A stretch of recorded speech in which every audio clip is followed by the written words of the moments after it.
Can ESO PVP be saved?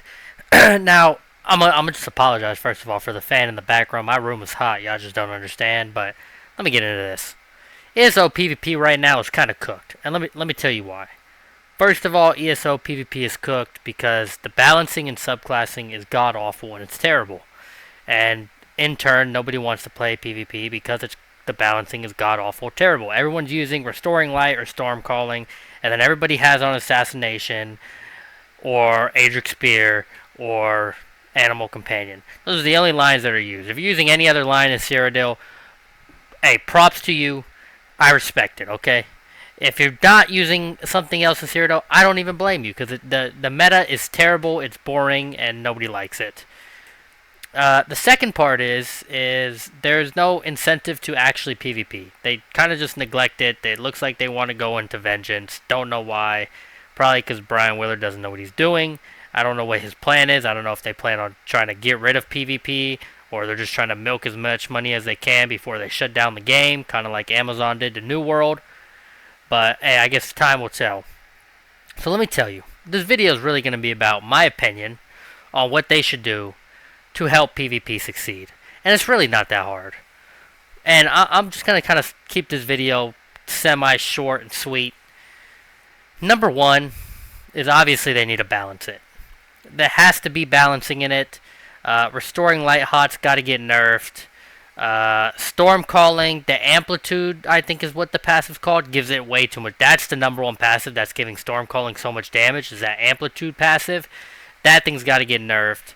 Assassination, Double Barrel Spec Bow's got to get nerfed. The damage on Spec Bow needs to be nerfed. The Pressure Point passive needs to be reworked. There's no reason that you get a bunch of crit chance for running Assassination abilities. What else is there? Animal Companion, there needs to be some nerf in that skill line. I don't know what it is. I'd have to think about it, but that's slightly overtuned in subclassing. Adric Spear, it's really, I think you should be able to... I don't think Javelin should be able to ignore resistances. I mean, I would be fine if Javelin did no damage and it was just an unblockable stun.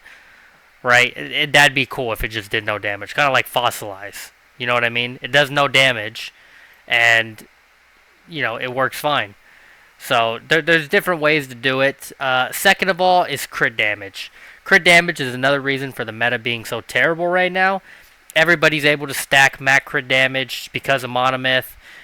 Without needing to build into crit itself, right? It used to be, if you wanted a crit build, you were running Acuity, you were running Order's Wrath, you're running Gormans, you're running some type of crit set, so you can build into crit damage. In this meta, there's so much crit and crit chance with Assassination that you don't have to build into crit to have full crit.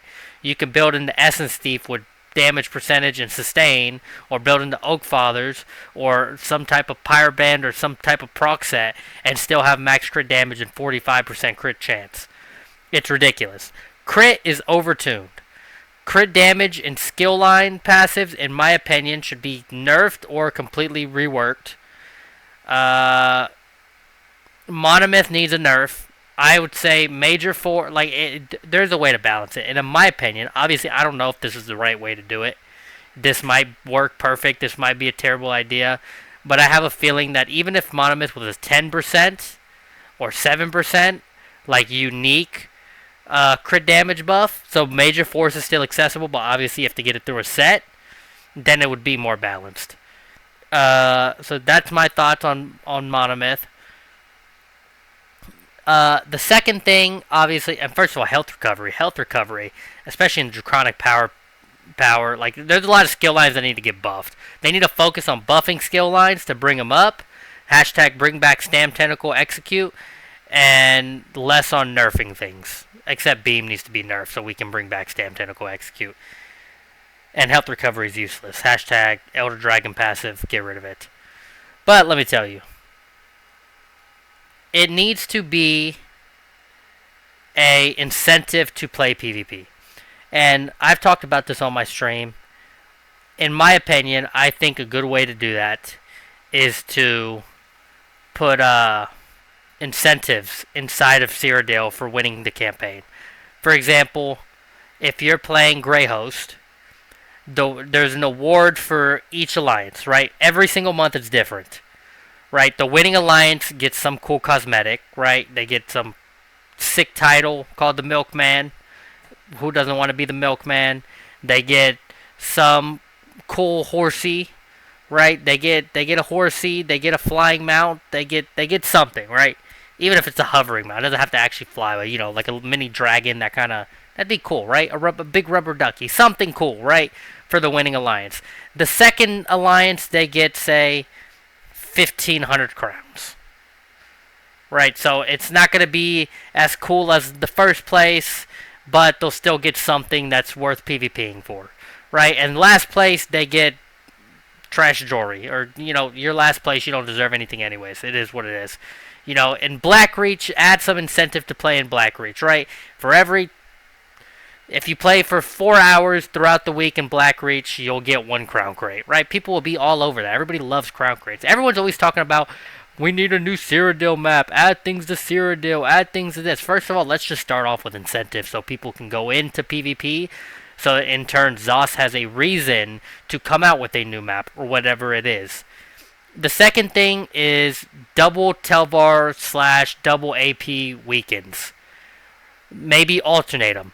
Every weekend there is double AP or double Telvar. One of the two. Alternating weekends, or even once every 2 weeks, right?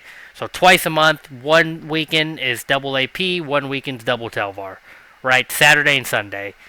Doesn't even have to be Friday, even though it should be Friday. But Friday, Saturday, Sunday, right? Double AP on this weekend, double Telvar on this weekend. I promise you the player count is going to skyrocket through PvP. Don't worry, Zos, I'm doing your job for you right now. Just watch the video, learn and listen. And the last one is, first of all, bring back 4v4 v4 BGs. That's the last reason, right? I mean, BG queues right now for 8v8s and 4v4s actually take forever unless like you're stream sniping friends and you just see the same people all the time and it's boring. Skill-based matchmaking does not need to be an ESO, right? Just randomize it. Prioritize queue times. You don't have enough players to be trying to add MMR-based matchmaking in the game. Second of all, 4v4v4 was a lot more balanced than 8v8 or 4v4 has ever been in ESO. It's more competitive. People are going to say, it's not competitive. 3-team games are not competitive. They're not competitive. First of all, ESO is not a competitive game. It's like an 11-year-old game. We don't have esports. There's no official dueling tourneys. There's nothing like that. So, you need to bring back the one thing everybody was playing. I guarantee there was more players on 4v4v4. I promise you. Every stream I go to, PvE streamer, PvP streamer, the entire community, 99% of the community all agrees on the exact same thing. 4v4v4 was better. And I agree. Even if you don't bring it back permanently, at least bring it back once or twice a month over the weekend. I'm telling you, they're like, your player count in PvP would skyrocket if y'all did these simple things. Another thing, host official ZOS dueling tournaments. Even if ZOS themselves don't want to host it, me and Eamon, right, as long as ZOS pushes us, right, they're like, hey, Anime Boops and Eamon the Chosen hosting a dueling tourney. We're putting up a prize pool of $1,000 for first place, right? And 5 million gold for second, a million gold for third, right? And get a bunch of people into that, right? Second of all, they need to prioritize pushing streamers, right? And that's just in general. It's not even PvP. Just in general, ZOS needs to promote more streamers, content creators, streamers, YouTubers. Right, they're a big reason why games stay alive and grow, and ZOS does not promote really anybody. Right, I mean, Kumul's been on the front page. I think Akui and Pain in the Axe part of the stream team. Bizlobo's a big streamer, but I mean, who else is in the PvP community pulling viewers like that? Not many, right? And drops help a lot with that. I definitely think as many drops as possible needs to be a thing. But that's just my opinion. I don't think ESO PvP is completely cooked yet unless they fully transition into Vengeance. If they plan on getting rid of everything and just moving into only Vengeance as PvP, then it'll be video game suicide for half of the game, right? For the whole PvP side, because nobody's going to be in Vengeance. So, I don't think it's completely dead. There's a lot of things they can work on, a lot of things they can add that are simple things to add. Hopefully they listen and do those things, because right now they're not, and it's sad to see, because I like ESO. We all like ESO. So hopefully they can pull it together, especially with New World shutting down. It's a perfect opportunity to listen to your community. As you saw, when you listen to the community, like New World, your player count skyrockets. So Zos, if you watch this, if anybody from Zos watches this, me and the entire community is begging y'all to please do something, right? Listen to the community, and you can make ESO great again. And crossplay, by the way, needs to be expedited. Thank you.